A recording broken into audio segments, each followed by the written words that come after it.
Hi, everybody. Today we are reviewing high-risk prenatal care.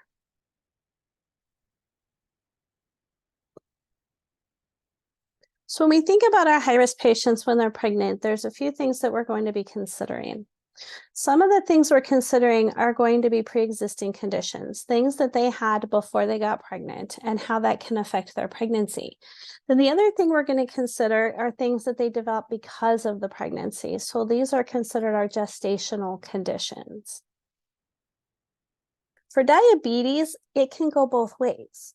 You can have diabetes when you get pregnant. And if a woman has diabetes when she becomes pregnant, those are one of the conditions we've talked about previously, that it would be a really good idea to have good preconception counseling and preconception care to get a good handle on this before the pregnancy happens, because poorly controlled diabetes can have a profound effect in the early part of pregnancy. Okay, so those are going to be your pregestational type 1, type 2. The other thing that we look at for diabetes is gestational diabetes. This is a condition that women can develop during their pregnancy if they weren't diabetic before. So if they didn't have diabetes, they become pregnant, then they develop diabetes later in their pregnancy. That's gestational diabetes. This is something we screen women for if they're not diabetic. So at around 28 weeks, they get that glucose tolerance test where they drink the really sweet drink, they check their blood sugars, and they see how the body responds. And so for your patients that have gestational diabetes, this is a condition that's related just to the pregnancy. It does not affect the formation of the embryo because she wasn't diabetic when the embryo was forming. And it is most often able to be controlled with diet and exercise. Sometimes gestational diabetics might still need oral medications. Rarely, they might still need insulin, but it just depends on their glucose levels and what their needs are going to be. So when we think about what's happening in the body in pregnancy anyway, all right, any person who's pregnant, their body tries to keep glucose because it wants to give it to the baby to grow the baby. So for your women who are diabetic, this becomes a problem because the more that the body tries to keep the glucose, the more insulin needs they have. All right. And so you can see this, how the insulin needs change. In the first trimester, they might not need increase in insulin. In fact, because of nausea, vomiting, the fact that their body's giving more to grow the baby, things like that, their insulin needs will be the same or sometimes even go down. But come into the second trimester, the insulin needs start to increase. And by the third trimester, they could be double to quadruple what their insulin needs were before they got pregnant. Okay. And maintaining the glucose levels is very important, because if we have highs and lows, that can make a baby grow too big. Okay. As far as the baby goes, the baby's body starts making its own insulin. So insulin is not crossing through the placenta to the baby. The baby's making its own. And as the mom's body is giving this baby all this glucose, then the baby's body's making its own insulin to counteract that. Okay. After the delivery of the baby, very quickly, the insulin needs for the mom goes back down to normal. And if she's breastfeeding, sometimes her insulin needs are even a little bit lower still, because now her body's using extra to make breast milk. So concerns for mom and baby with diabetes. So our concerns are going to be especially related to poor glycemic control. All right, the better that she controls her glucose levels, the less concerns or the less opportunity for some of these things to happen. All right, so for your patients who are diabetic before they get pregnant and have poor glycemic control, that's where they can have an increased risk of having a spontaneous abortion or miscarriage. Okay, also concerning for patients just in general when they're diabetic is a concern for macrosomia.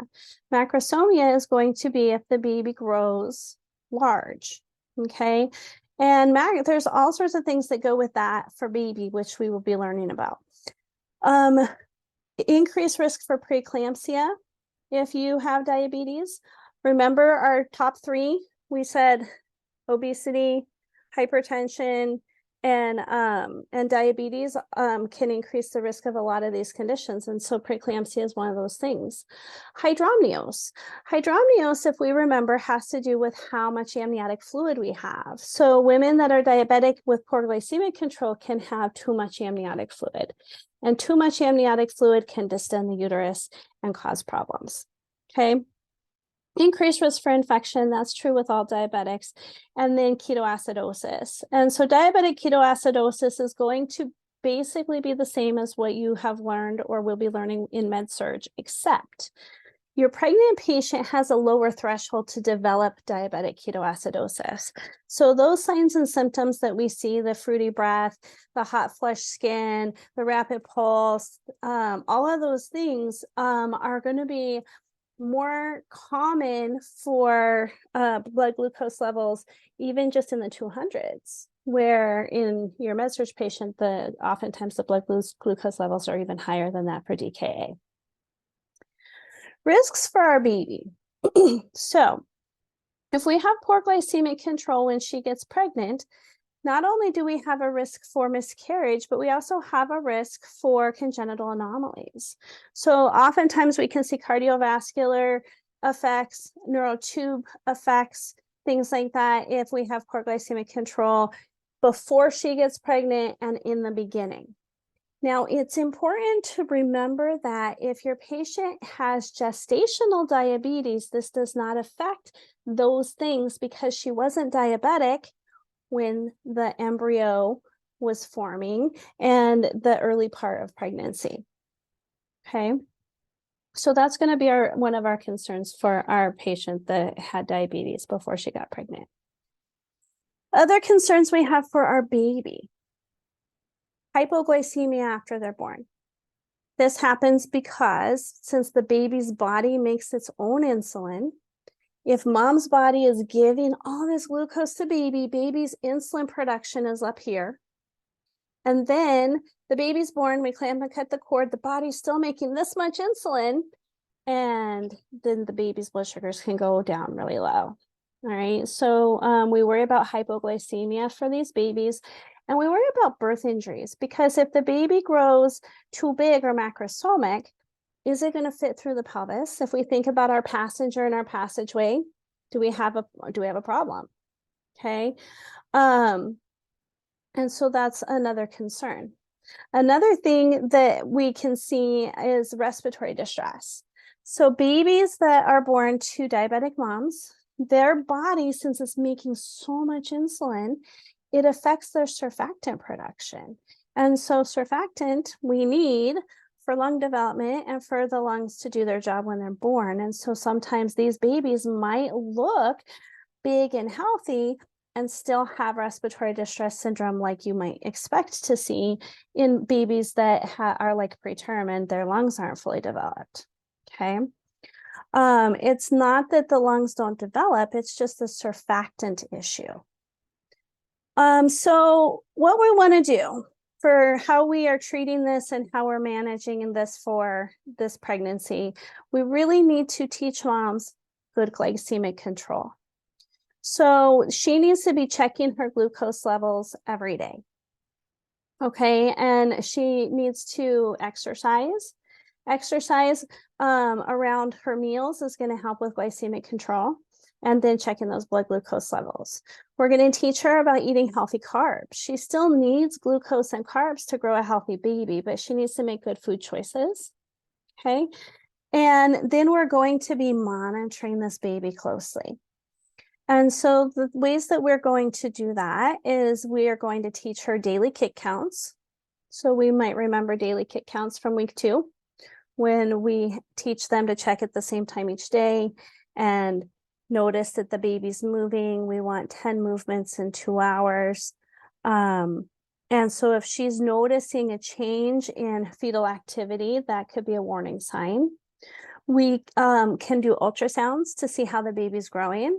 We can also look to see if we have too much fluid, things like that with our ultrasounds. And then towards the end of pregnancy, any of our high-risk moms are going to be getting non-stress tests. So let's think about what we know about non-stress tests. This is our fetal monitoring, okay? But on a non-stress test, we're only looking at a 20-minute picture in time. So we put external monitors on mom, and we look for how the baby's doing. We look for a normal baseline.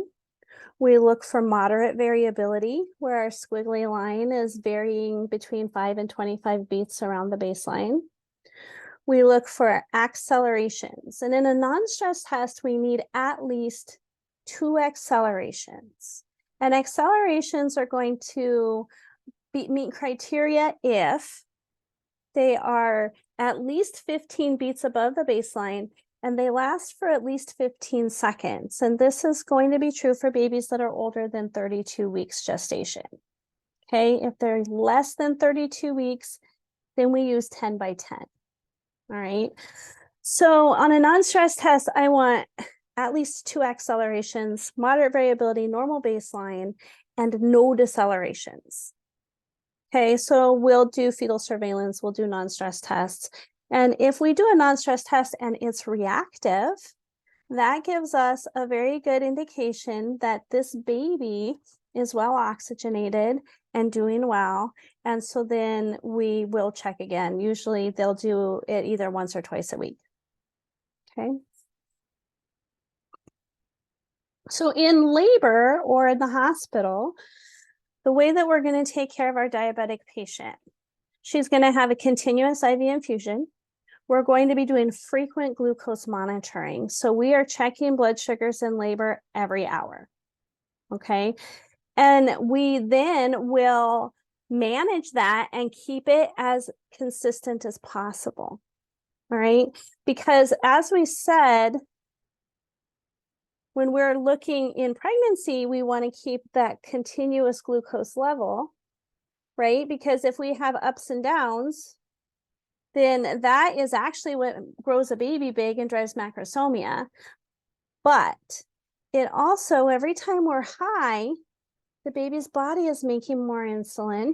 And so we have increased risk of having hypoglycemia in our baby if the blood sugars are high during labor. So we want to keep it consistent. So in intrapartum, and we're going to give potentially an insulin drip to maintain those glucose levels. And then we're checking the blood sugar every hour. We're monitoring the baby continuously on the fetal heart tracing. We're preparing for the fact that that baby can be hypoglycemic after birth. We're preparing for the fact that that baby can be macrosomic. So if the baby's macrosomic and they think that the baby's not going to fit, that mom might actually just have a cesarean. She might need to have a C-section in order to deliver her baby the most safely. But we also are prepared for a shoulder dystocia, where the baby gets stuck, the shoulder gets stuck on the pubic bone. So we're prepared for this. And then after the baby's born, we are continuing to watch the blood glucose levels for both mom and baby. We're not needing to watch mom's glucose levels as frequently after delivery. So we're going to go back to, if she's gestational diabetic, we actually don't keep checking the blood sugars after the baby's born. They'll check it in the clinic when she goes in for her postpartum visit. If she has diabetes before she gets pregnant, we go back to doing like ACHS blood sugars. Okay. For baby, then there's a whole thing that we follow to monitor baby's glucose levels and to manage hypoglycemia for the newborn if we need to. But the other thing that we're going to be mindful of for this mom is that if her baby's macrosomic, if she had hydramnios, all these things stretch and distend the uterus and increases her risk for hemorrhage. So we are being mindful of that and doing really good fundal assessments for her and watching her bleeding. All right, so moving on, thyroid disorders aren't something that really affects a lot for labor and delivery, but in pregnancy, we want to just be mindful. Okay, the reason why is because that if she has hyper or hypothyroidism, then it can cause problems in her pregnancy for her baby. This is another one of those hormones the baby's making on its own. And mom just takes Synthroid, it's well tolerated if she's hypothyroid. If she's hyperthyroid, we have a lot of increased risks, but it's difficult to diagnose in pregnancy. So this is something that would be nice to know, again, before she got pregnant. Maternal PKU. So this is an inability to metabolize phenylalanine. And so with this, what happens if mom has this is that she can have high levels of phenylalanine in her system, and that can affect the way she grows her baby. These babies can have congenital heart defects, microencephaly, so their brains don't form as well. They can have cognitive issues and things like that. So it's important to know in advance before she gets pregnant so that they can manage her phenylalanine levels in pregnancy. And then when she delivers, they used to tell these moms not to breastfeed because the phenylalanine is high. But they are now saying that it's okay to breastfeed because that the baby's body can metabolize through it. Cardiovascular disease. This is going to be something that we see as a comorbidity. All right. And so the things we're assessing for this, the way we manage this for the most part is going to be your normal med-surg patient. All right. So all the things you think about for cardiac decompensation are signs of congestive heart failure, like that moist cough, the crackly lung sound, shortness of breath, increasing edema. All of these are things we're assessing for. Okay.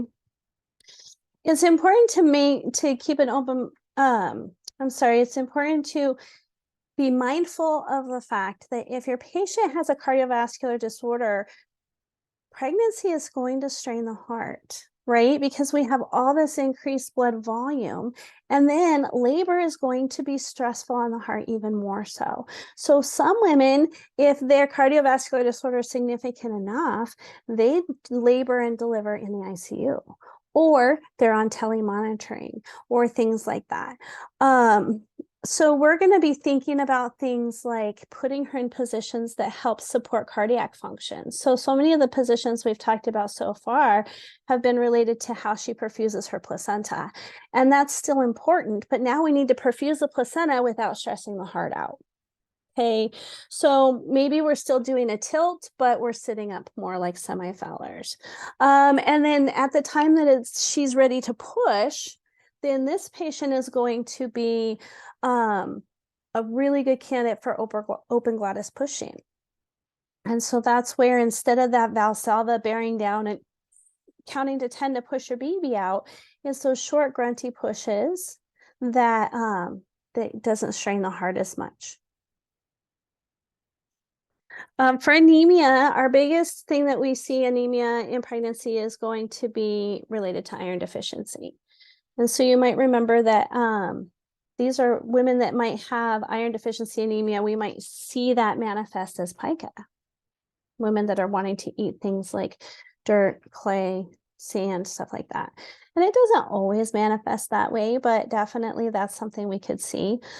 The thing we worry about with anemia is the oxygen carrying capacity of the blood. And we also then worry about if that's where we're starting out, when she goes into labor, she doesn't have as much space for blood loss before she's really needing intervention, blood products, things like that, if she's losing blood. So it's really a good idea for women that have iron deficiency anemia for that to be well managed in pregnancy. So they are taking iron supplements and all the things we've already talked about the teaching that goes with that. Things that they can have, like they should take their iron supplements with orange juice, and they should not take their iron supplements with milk and coffee and tea. The dark stools that can happen, things like that. Okay, pulmonary disorders. The things that I think about with this, first of all, asthma, this can be concerning in labor because if she's severely asthmatic, and then now we put contraction pain on top of it and her needing to really focus her breathing. I don't actually usually see this as a significant problem in labor. So the other thing that I'm really mindful of, though, for my asthmatics is that they should not get Hemabate especially. Okay, they shouldn't get Hemabate or Methergin, but Hemabate especially. And so if you remember, those are medicines we give to treat wet, postpartum hemorrhage. So if she has asthma, then she's bleeding. That's something I'm going to remember. If my provider walks in at 3 a.m. and says, well, did we give her Hemabate yet? She can't have Hemabate. She's an asthmatic. Okay. For integumentary issues, the things that we're going to think about for this, the one that's the most dangerous is ICP, or intrahepatic cholestasis in pregnancy. And this is something that happens in the third trimester, and it affects the liver. And it manifests in mom by becoming very itchy. So she's like, her palms and her soles are very itchy, but it has an increase in toxic buildup in the body that affects the baby. So these babies have a risk of stillbirth. And so for moms with ICP, we're usually delivering them at 37 weeks, soon as their term. And before then, we are doing biweekly non-stress tests, and we're watching that baby and making sure that that baby's doing okay. Okay. The other ones that we have consider for integumentary is PUPS. This is pruritic urocardial papules and plaques of pregnancy, which is why we call it PUPS. This is super itchy also because it's urocardial papules. So think about like big itchy welts, and it's like on our belly and things like that. So that's something that they can develop. It's not as dangerous as ICP, but it's definitely uncomfortable. And so oftentimes these moms will be induced soon after their 37 weeks for comfort. And then pruritus gravidarum is just normal itching in pregnancy. The skin's stretching and things like that. And so they can have some itching. Okay. Neurologically, women with epilepsy are typically pretty well managed in pregnancy, but there's certain anticonvulsants that are not safe in pregnancy. So that's another condition that would be good to know about before she gets pregnant, to make sure she's not taking medications that would be unsafe. Bell's palsy or Bell palsy is a condition that causes a facial paralysis on one side. This often happens with your preeclamptic patients. And so if you think about, guys, for a second, if you had a patient that suddenly had a paralyzed side of their face, this is all drooping down, and she's preeclamptic, what am I worried is going on with my patient? Maybe I'm worried that she had a stroke. All right, so we're just mindful of this. With Bell palsy, it's really something that takes a long time to resolve. Okay, because anything neurologic takes a long time to heal. Substance abuse or substance use disorder. This is something that affects a lot of pregnancies. When we think about substance use disorder, we're thinking about things like our street drugs, our opioids, those things, but truly other substances that can be involved here are things like alcohol and cigarettes. Okay. So if they're using substances early in pregnancy, it has that teratogenic effect that we talked about in week 2. And as they use these items as they're growing their babies, then there's a lot of things that can happen with this. So for cigarette use, we're going to have a chronic vasoconstriction. So that affects the way we grow our babies over time. So growth restriction. IUGR is intrauterine growth restriction. These babies are often small. They might deliver preterm. Alcohol use is our leading cause of cognitive impairment. So fetal alcohol syndrome, and there's very distinct features that babies have with fetal alcohol syndrome. Our opioids, if mom has a history of opioid use, she can be on a program where they give methadone or Suboxone to keep her off of the opioids. Okay, these babies are going to have newborn withdrawal. Okay, and so that's something that we'll learn about on how we take care of babies that are withdrawing. All right. Cocaine, also same thing with newborn withdrawal, but the things we worry about cocaine specifically is that not only is it a concern for babies, but it is very notorious for causing placental abruptions. All right, so placental abruption we're going to actually talk about later today, but the placenta separates before the baby's out, and there's a whole bunch of reasons why that's bad. All right. So for our autoimmune disorders, there's a few that we think about. The one that I really want to just touch on is myasthenia gravis. And the reason why I just want to talk about it a little bit is because that this affects our motor function. And so for patients with myasthenia gravis, they might not be able to even push. They might need to have cesareans. They also, if they develop preeclampsia, we wouldn't give them magnesium sulfate. So there's a few considerations for that, but it's not a super common condition. Okay. So this is going to bring us to hypertension in pregnancy. This is a huge topic. So those of you that are using concept maps, this is the time to use it.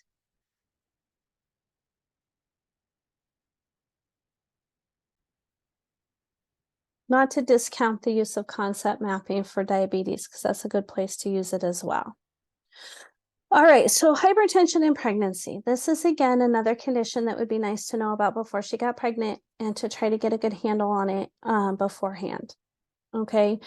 So we have different ways we look at hypertension in pregnancy. If they have chronic hypertension, they had hypertension before 20 weeks. If she comes in for a prenatal appointment and she's less than 20 weeks and she's hypertensive, she probably has chronic hypertension. Okay. If she has not been hypertensive until after 20 weeks, then she's developing gestational hypertension. So this is now a condition that's happening because of the pregnancy. Okay.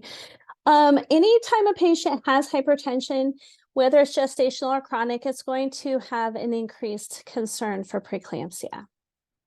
So if she has high blood pressure, and so let's think about what high blood pressure is. Systolic blood pressure greater than 140, diastolic blood pressure greater than 90, and it doesn't have to be both. Okay, if her blood pressure is 152/88, still hypertension. All right.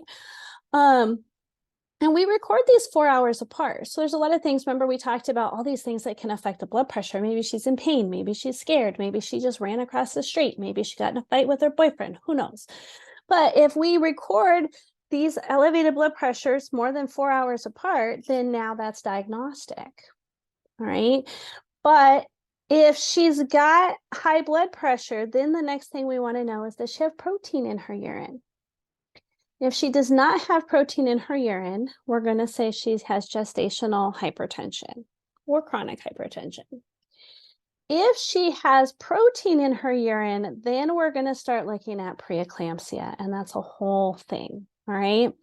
So risk factors for preeclampsia: obesity, diabetes, hypertension. All right. Remember? So let's think about preeclampsia. Preeclampsia is a very significant thing in pregnancy that needs to be well managed. And so what happens with preeclampsia is this starts all the way at the beginning when she first gets pregnant, okay? And we don't totally know the mechanism of action that triggers this to happen. There are certain risk factors like the 3 we just said. There's a few other things that can contribute.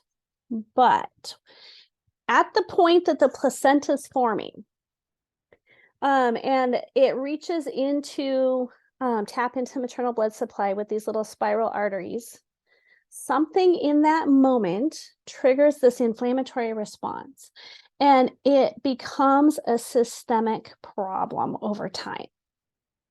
Okay, so it causes vasospasm, like generalized vasospasm. So that's going to cause our blood pressure to go up. It decreases tissue perfusion. It increases the peripheral vascular resistance, so it's also going to cause our blood pressure to go up. All right. It decreases plasma volume. It increases endothelial cell permeability. So what that means is our cells are going to get leaky. So now she can get like a sudden onset edema when this happens, where all of a sudden she is gaining weight, hanging on to fluid, becoming edematous. All right. And so we have different things that can be diagnostic for this. So one of them is the high blood pressure, greater than 140/90. And then any of these other things on the slide, any one thing can make her meet criteria for preeclampsia. So the big one that we see is typically proteinuria because it affects the kidneys. So remember, this is going to become a multi-system issue. So it affects the kidneys, it affects the liver, it affects the neurologic system, it affects all of these different things. And so when we think about preeclampsia, if she's got high blood pressure, then let's check and see if she has protein in her urine. All right. We'll also check other labs. We will look at her liver function tests. Okay, if her LFTs are going up, then that's a sign. If she has right upper quadrant pain, that means her liver is affected. Okay, because that's where the liver lives. And so that's a sign. If she has thrombocytopenia, so remember, guys, that's low platelets. So platelets less than 100,000. That's a sign, okay? The other things that we typically see is going to be visual symptoms or cerebral symptoms. So what I'm thinking about with this is either visual disturbances like floaters in her vision or an inability to focus well, and the headache. So oftentimes these women will have this unrelenting frontal headache and they like took Tylenol, it's just not touching it. Oh my gosh, this has been hurting me for days, okay? That's a sign. So if we have a patient who's 28 weeks, she's gained 10 pounds since 2 weeks ago, what should we do?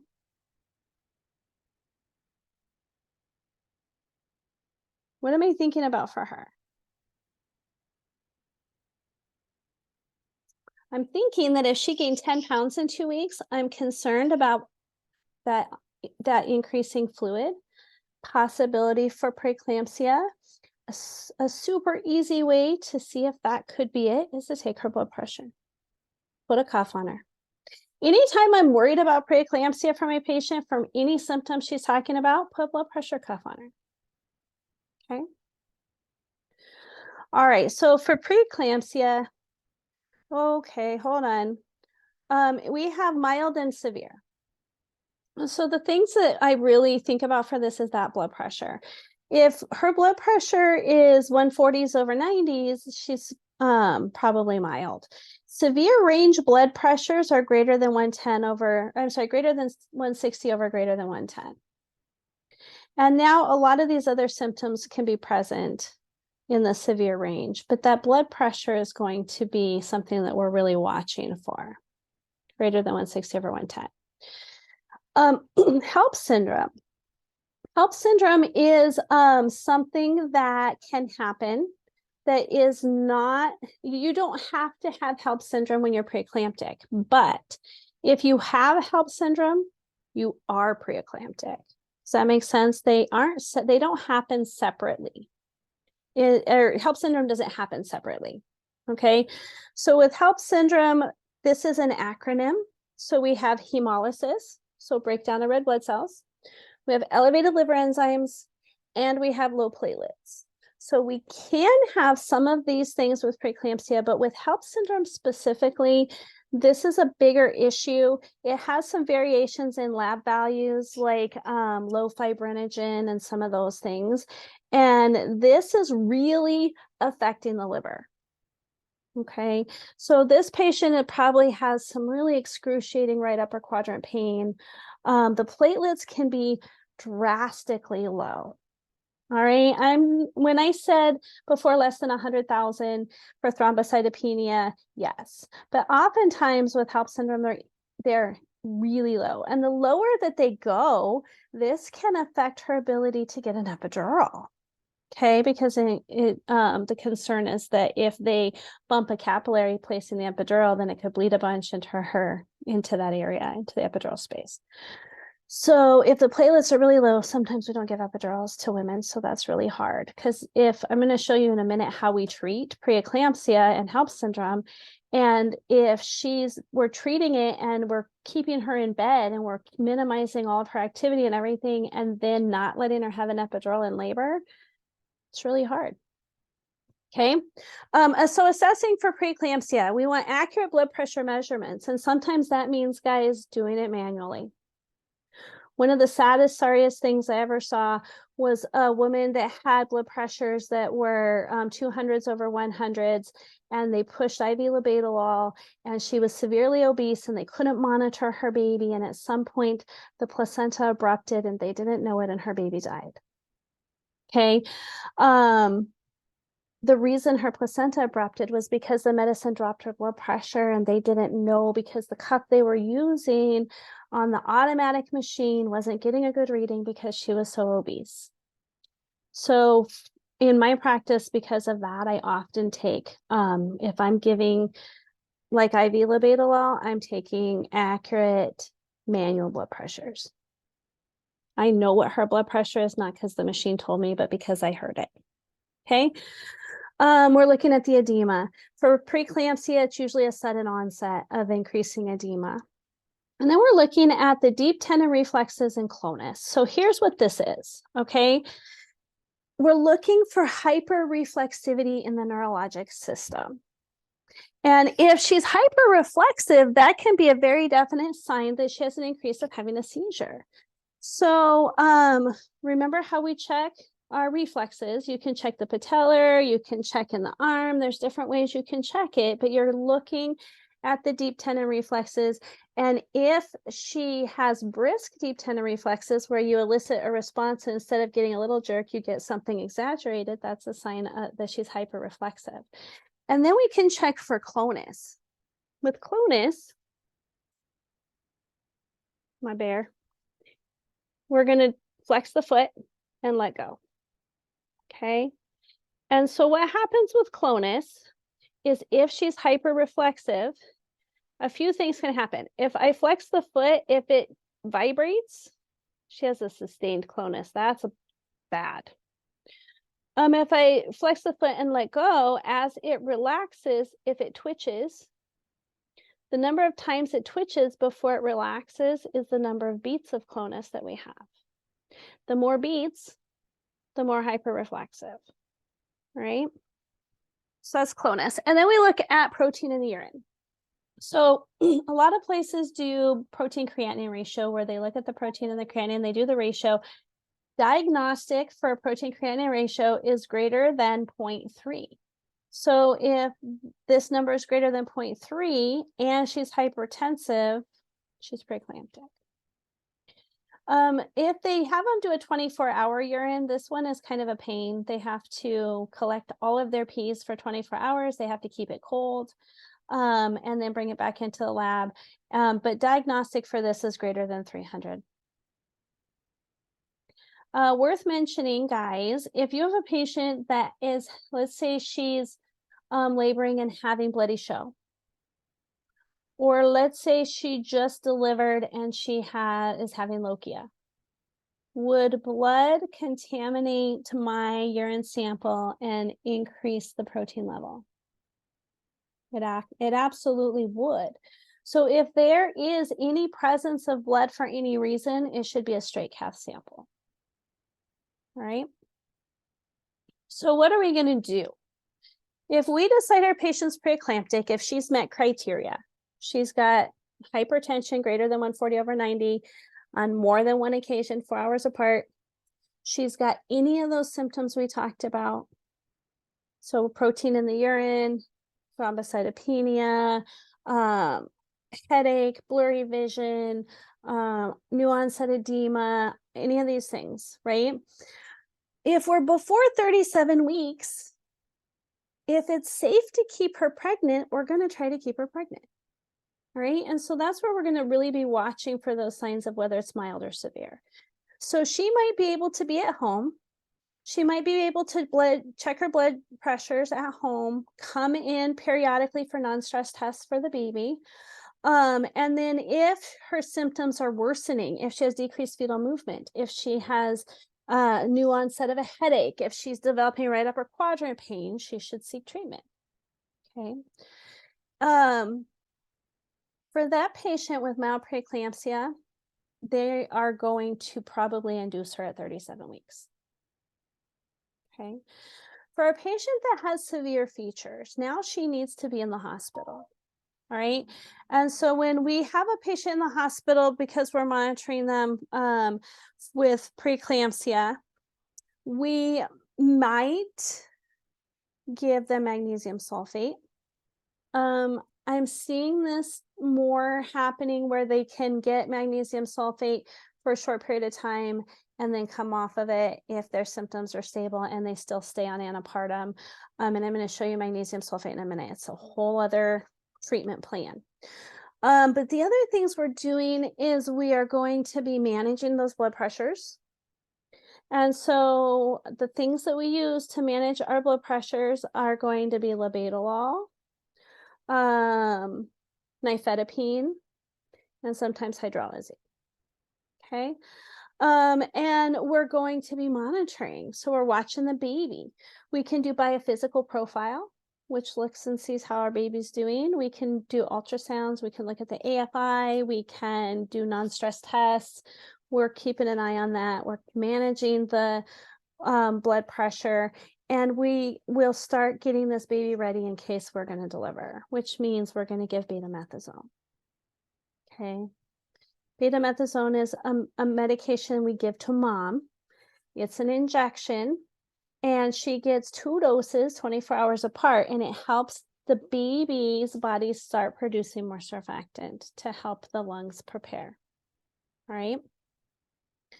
And then if her symptoms are worsening, we are potentially going to deliver her regardless of gestational age. Okay, so we would like to keep her pregnant to 37 weeks. If her symptoms are severe, we would like to keep her pregnant to 34 weeks. Because 34 weeks is what we consider late preterm, and babies that are 34 weeks and up still do pretty well in the NICU. But if she's before 34 weeks and her symptoms are getting really bad, the concern with this, guys, is that we're concerned that she'll have a seizure. Okay, and once she starts having seizures, that's bad for both her and her baby. So we're trying to prevent that. And so this is the main way we're going to prevent it or treat it. If she's already had a seizure, this is also how we're going to treat it. So magnesium sulfate is a medication that we infuse through the IV. All right, and we give this at a really pretty high dose. We give, depending on your location and your provider orders, most often I see 4 grams as the load, but I've seen some docs that go up to 6 grams. And the loading dose happens over 20 to 30 minutes through the IV, and then they run at typically 2 grams per hour, and they need to run for up 24 hours after the baby's born. So that can be a long time. If we've got this patient here who is, say, 34 weeks, and we've been managing her blood pressures with oral antihypertensives, and her symptoms suddenly worsen, and they say, you know what, we're going to have to give her magnesium sulfate and induce her labor. What if it takes 3 days to get her induced and delivered?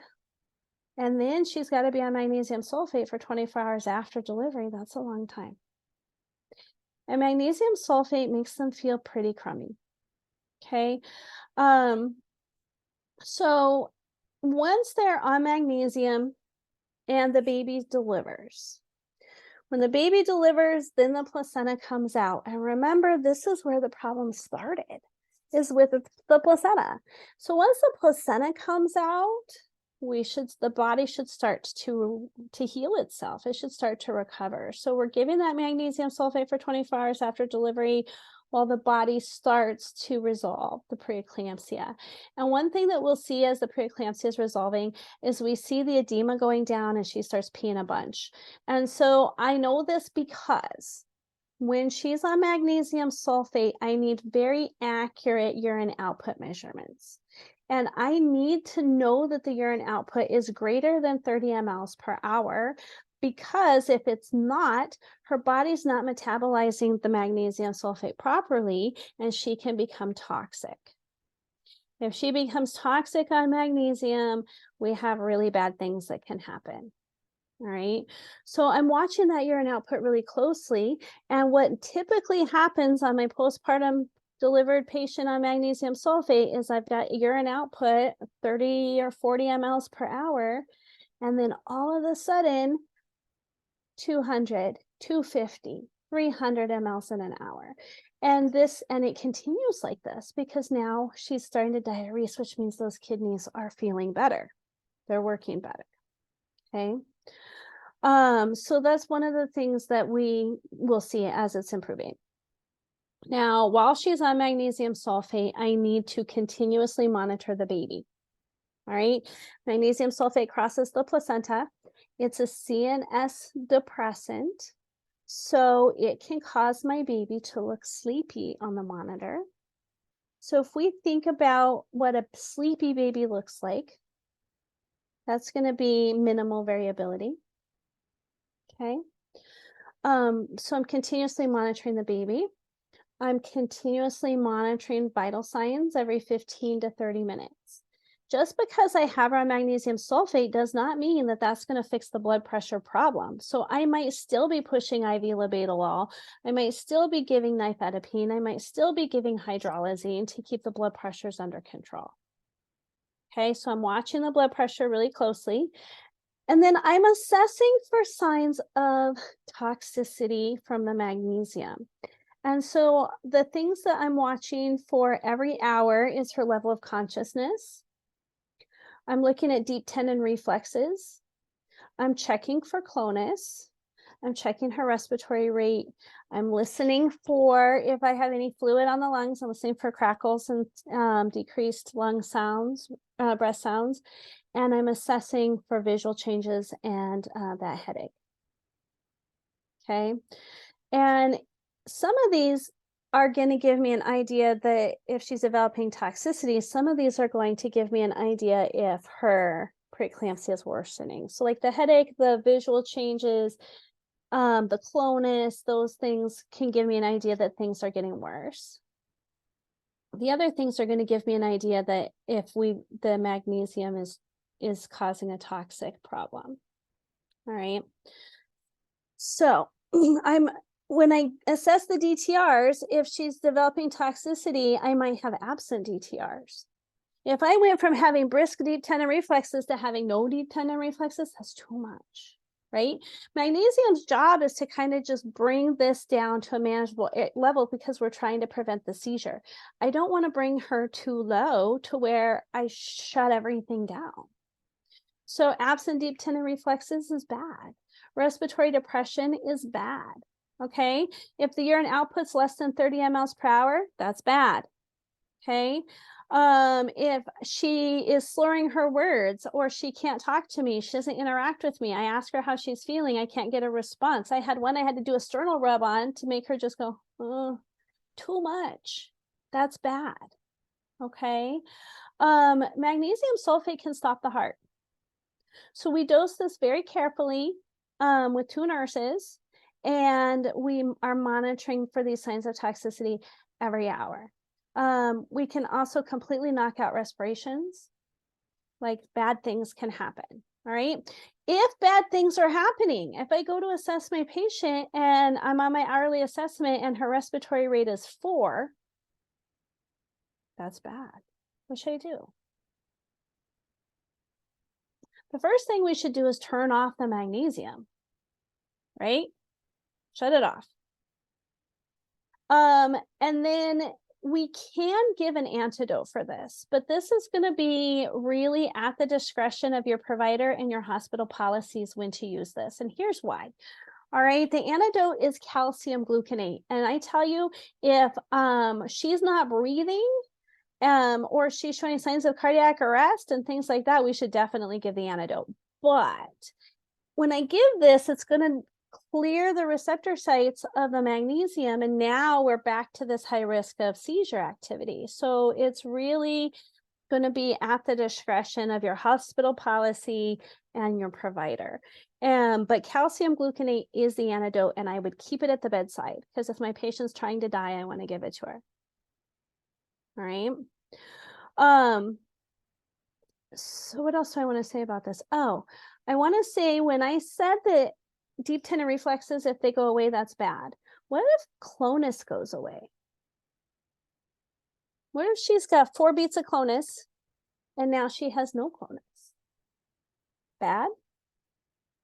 Actually, that's good.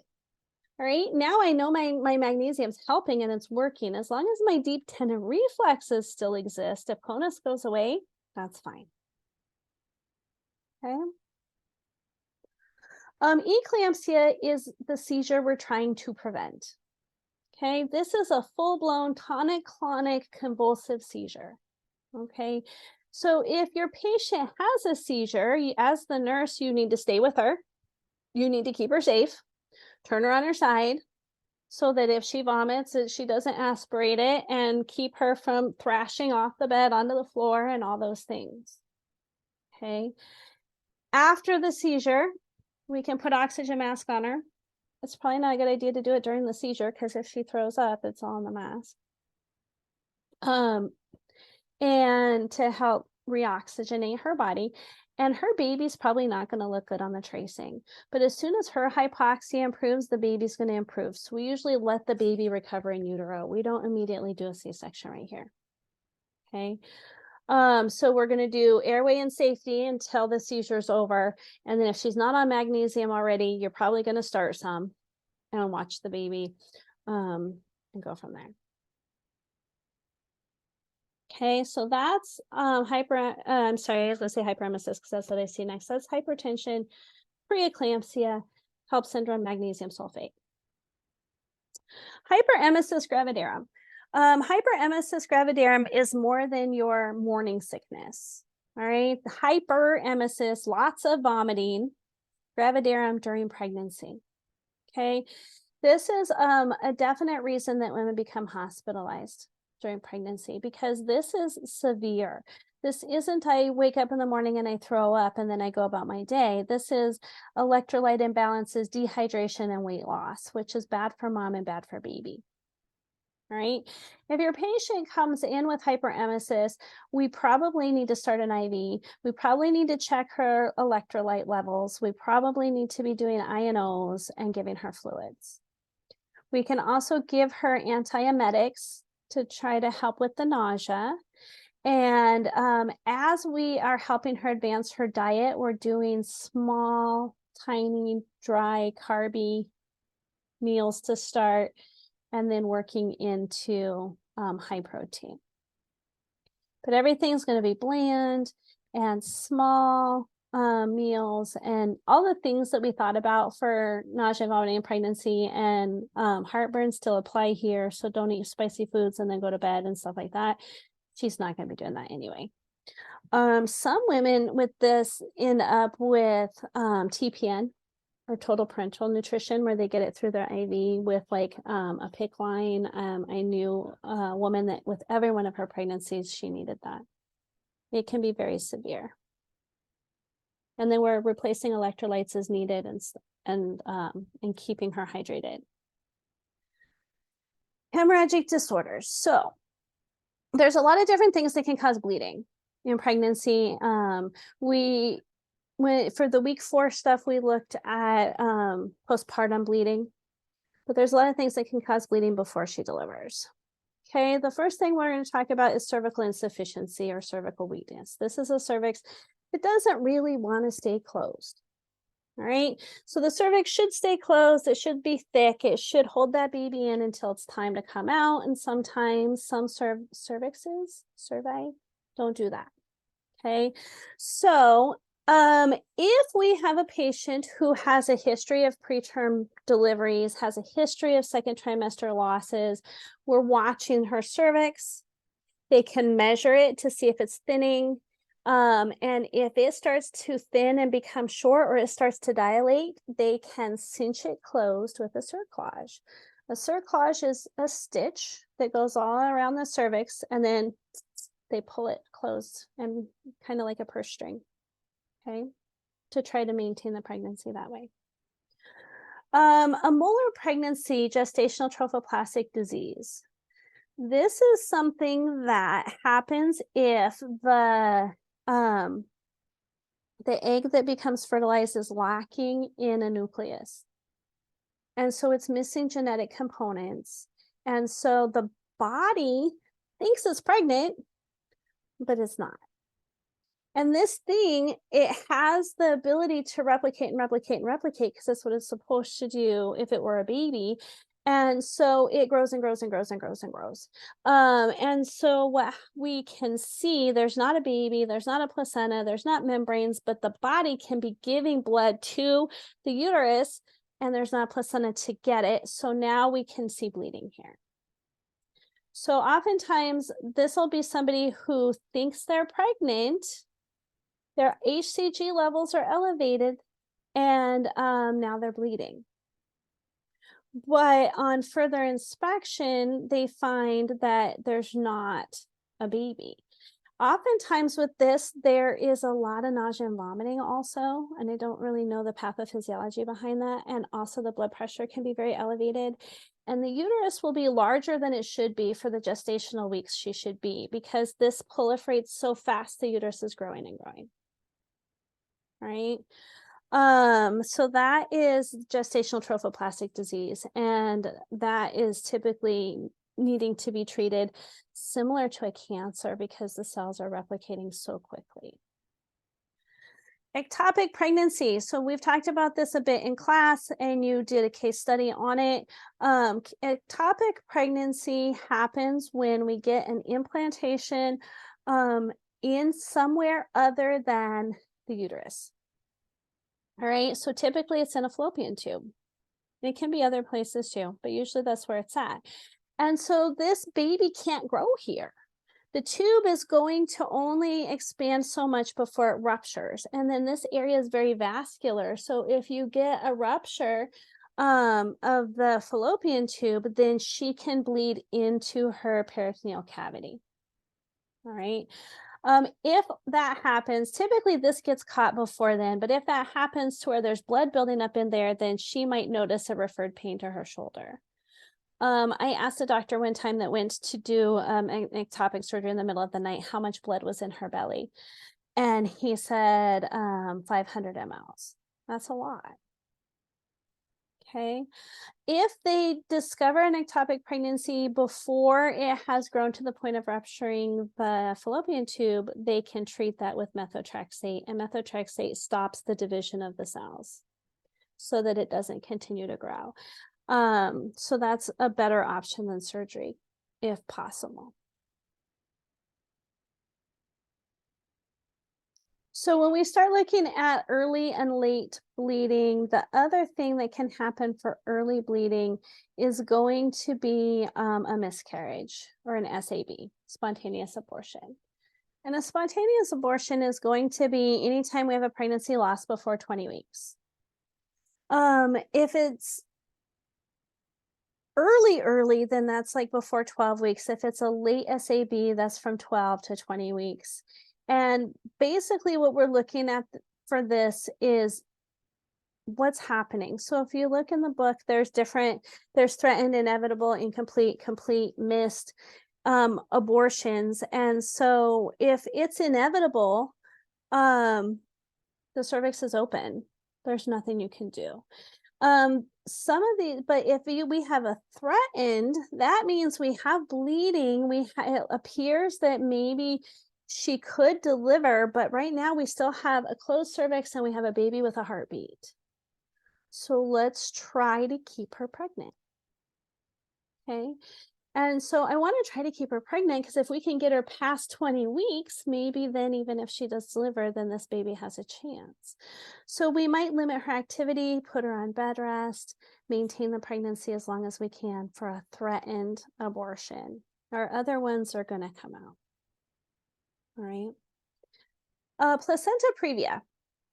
A placenta previa happens if the placenta is attached in such a way that it covers either partially or completely where the cervix is. Okay. And so it can be marginal where it's just kind of touching where the cervix is. It can be complete where it goes all the way across the bottom and completely covers the cervix. But this can cause significantly severe bleeding. All right. And so if a woman bleeds when she has a placenta previa, this is painless bleeding. She had no pain. She just went in, she went to the bathroom, or she felt something wet. She went to the bathroom and she has blood. All right. If I have a patient that comes in and she's having bleeding and she has no pain, I don't want to check her cervix because if I put my fingers through her cervix and I poke a placenta, that would be bad. Um, I want to know where the placenta is. And the best way to know that is with an ultrasound. Okay. So if she comes in with bleeding and no pain, we'll put our baby on the monitor and then we'll have a provider do an ultrasound to see where the placenta is. Okay. This patient can bleed and hemorrhage horribly. And so all of the things we think about for our patient that's at risk for bleeding, we need to think about for her. So she should have 2 large bore IVs right away. Because if I need to give blood and blood products and fluids and all of these things quickly, I need a lot of access. We should have blood products on hold. So here's the story that goes with this. So we have this patient that is 30 weeks. She comes in because she has a spot of blood like this on her pants. She has a known placenta previa. She's been hospitalized for it before. She just had gone home like the previous day from being hospitalized from bleeding before. She's not currently bleeding. The baby looks great on the monitor. And so the plan is to watch her through the night and then see how things go. So in the first night, we have no more bleeding. What we wanted to do is have blood products on hold, have a signed consent for cesarean, because if she bleeds, can she deliver vaginally? She cannot, because there's a placenta in the way. I want my NICU to know. I want my anesthesia team to know. I want my scrub tech to know. I want all the people to know, because if this baby needs to be born tonight, we need to be ready to go to the OR. So we have a signed consent. We have blood products on hold. All the people know. In this story, she does not get a second IV because the provider didn't think it was necessary because she wasn't currently bleeding. It'll bite us in the butt tomorrow. And she tucks in for the night. We might also want to keep her NPO in case we have to go to the OR. And we put a hat in the bathroom so that if any bleeding happened, we could see it. And then we put her on bed rest. And we tucked her in and watched her through the night. Vital signs were fine. Everything was good. The next day, everything's fine all day. And at shift change that night, we discuss again an IV. And we are unable to easily get the IV. We don't want to put it in her AC. She's still not actively bleeding. So we decide to wait for the IV team in the morning. And then at 1 o'clock in the morning, her call light goes off. There is a puddle of the blood on the bed. A trail, not a puddle, a trail of blood from the bed to the toilet. She's sitting on the toilet and the hat is in the toilet. You can see the hat is full and you can hear it running down into the toilet, trickling. There's more blood on the floor. It's all down her legs. And she says, I'm going to get in the tub because this is still coming out. So, not a good idea to get in the tub. We ask if she's feeling dizzy or lightheaded because she just lost a lot of blood. She still feels fine. So we put a towel between her legs, shimmy her back to the bed, put her monitor on, and do her vital signs while we pull our emergency cord. Right now, our baby's fine and our vitals are fine because young, healthy women compensate. And right now, she's still doing okay. Now we need a second IV. All right, so all the friends come and we are putting an IV in as we're rolling to the OR, calling all the people, and we do an emergency C-section for her. And the baby's 1 minute APGAR was a 1. So I will talk more about this baby in a different class, but that's how fast this can happen. All right, we almost lost this baby. If she'd have been at her house, we'd have lost this baby. Okay, so we need to be prepared with a preview. We need to be prepared for ridiculous bleeding. When we think about how the placenta is attached, accreta, increta, percreta, the placenta should be attached to the endometrium. If it starts to invade the endometrium, so see this little first top right picture, it's right against the endometrium. If it starts to invade the endometrium into the myometrium, these are abnormal implantations that can make it harder to deliver the placenta. And depending on the severity, so the picture from the American Journal of Obstetrics and Gynecology can show the different stages of how it can completely invade.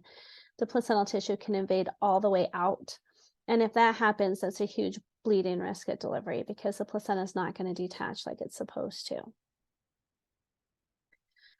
So our other thing we're going to think about for related to the placenta is a placental abruption. And this is the one I mentioned earlier can be caused by cocaine use. It can also be caused by trauma, like a car accident, like I slipped and fell on the ice, like domestic violence, things like that. Also true that this could be caused by maternal hypertension. So if she's preeclamptic and those blood pressures are high, that can cause it. Huge changes in blood pressure. So the patient that I mentioned earlier that had 200s over 100s, they gave labetalol, dropped the blood pressure, and caused the placental abruption. Okay, so there's different things that can cause the placenta to separate. If the placenta separates before the baby's born, this is very bad. It's bad for baby, it's bad for mom. If for mom, she's now bleeding because all the blood that's supposed to be going into the placenta at the spot where the placenta is no longer attached, all that blood is no longer going to the placenta. So she's losing blood. Okay.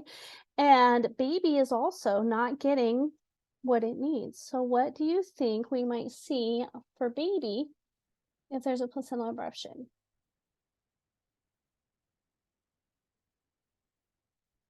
This is where we might see late decelerations. Okay. And so for patients that have a trauma, let's say that she's in a car accident, we'll put her on the monitor and we'll watch baby and we'll watch her uterus. A uterus that, if there's a placental abruption, a uterus that has blood building up in it can become irritable. So we can see that on the monitor, on the TOCO that traces contractions. We can see a little irritability where it looks like tiny contractions, like little waves. But we're going to look at baby because oftentimes that baby's going to tell us first with late decelerations. Okay, and how bad this is for mom and for baby depends on how much is separated. Okay, so with a placental abruption, this is painful. Mom is usually having a lot of abdominal pain, and when you palpate her abdomen, it feels rigid and board-like. We might not be able to diagnose this one with an ultrasound because if, like in the picture, the edge of the placenta abrupted, but if it abrupted it's somewhere up here in the middle and there was blood collecting behind that, the ultrasound's only going to show that the placenta is attached on the edges. So it doesn't always tell us, but the uterus will have hypertonicity, will have dark red vaginal bleeding, will have late decelerations. Because that I don't know always, like when there's a car accident or something like that, if there's any chance that the fetal hemoglobin crosses into maternal circulation, these moms also get ROGAM unless there's they have a placental abruption, and then they're actually gonna need to deliver. So placenta previa versus placental abruption. So abruptio placentae is the other term for placental abruption. Okay. With the previa, we have no pain. We have a soft, non-tender uterus. And usually the bleeding is bright red. With the placental abruption, we have pain, rigid abdomen. Bleeding is usually dark red. Okay, both of these can be horrible bleeding problems. For our umbilical cord insertion variations, when the umbilical cord is attached to the placenta, it usually attaches in the middle, in the meaty part of the placenta. If the umbilical cord is attached to the membranes, that's what creates this. All right. So vasa previa is when the cord is attached to the membranes. So you can see how the vessels go through the membranes to get to the placenta. And so if anything disrupts those vessels, then we're going to have a bleeding issue, severe, especially for baby in this case. A velamentous insertion is where it's also attached, but it is usually closer to the meaty part of the placenta. And then DIC. So we talked about DIC for postpartum hemorrhage, and we're going to talk about it again here, because anything that causes massive amounts of bleeding or the release of tissue thromboplastin increases her risk for DIC. And so DIC, disseminated intravascular coagulation. Student said that a med-surg teacher said it stands for death is coming. It's bad. Okay, so we're going to see all the clotting factors are being used up for microclots that don't matter. Everything that needs clotting isn't getting it. We have widespread bleeding. All right. The way to fix this is to correct the cause. So wherever the actual bleeding is coming from, wherever it started, that's what we have to fix. So for your placental abruption, we got to get the placenta out. So we got to get the baby out and get the placenta out and get the uterus contracting. All right. And in the meantime, we're giving tons of volume and blood products and clotting factors and all these things, just trying to keep her alive till we fix the problem. All right. Okay. So those are our bleeding things. For infections, we have some infections that they can come into pregnancy with, like STIs. They have some infections that they can have that can affect their pregnancy, like group beta strep. Group beta strep is something that lives in the normal flora. It can come and go. You wouldn't know if you had it unless you tested for it. And we don't just commonly test for it because it doesn't affect us unless we're pregnant. And so for pregnant women, we test for group beta strep usually around 37 weeks. And moms that are positive for group beta strep will get antibiotics during labor, because even though group beta strep is not a big deal for me, it's a big deal for my baby. So babies that are born to women that have untreated group beta strep have morbidity mortality up to 50%. Okay, if they contract group beta strep. So we treat those moms with antibiotics in labor. If we don't know, like our preterm labor, when we talk about preterm labor, if I don't know what our group B strep status is, antibiotics is a good plan. Okay.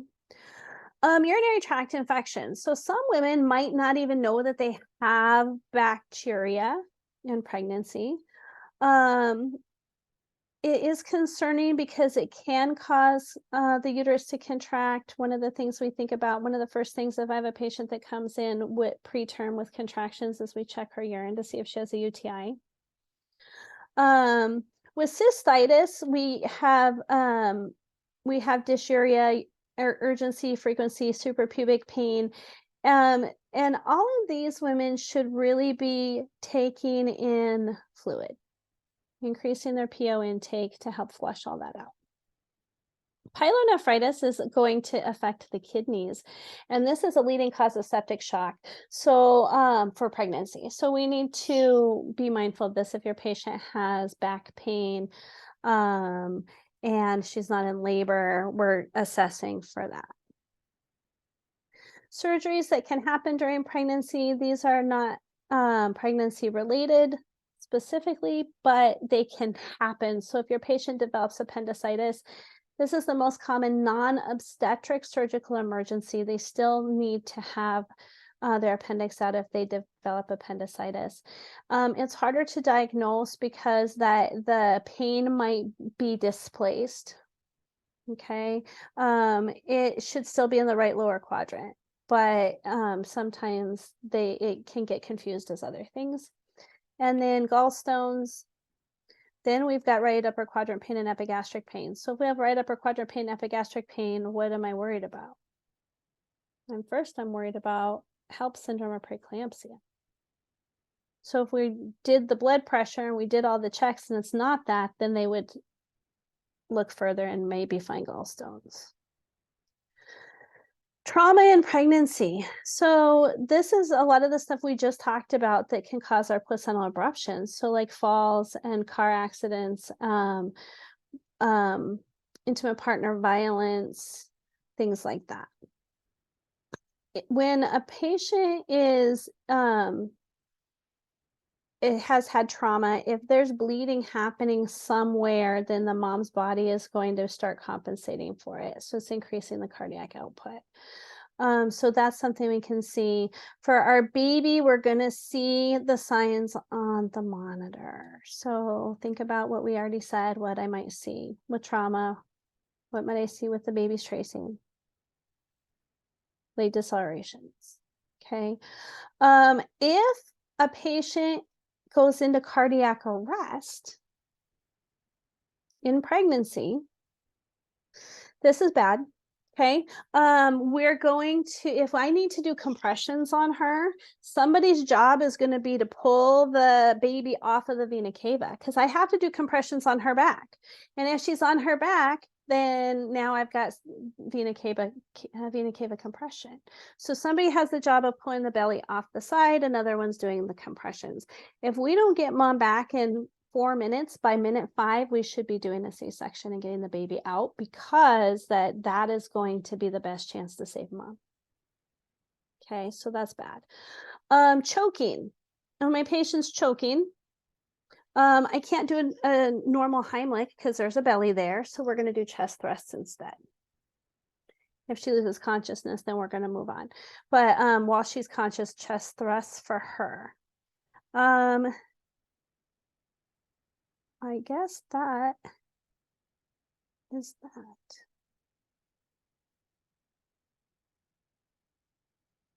I was thinking there was one more topic, but that's from week 6. So that's all of it. I hope you guys have a great day.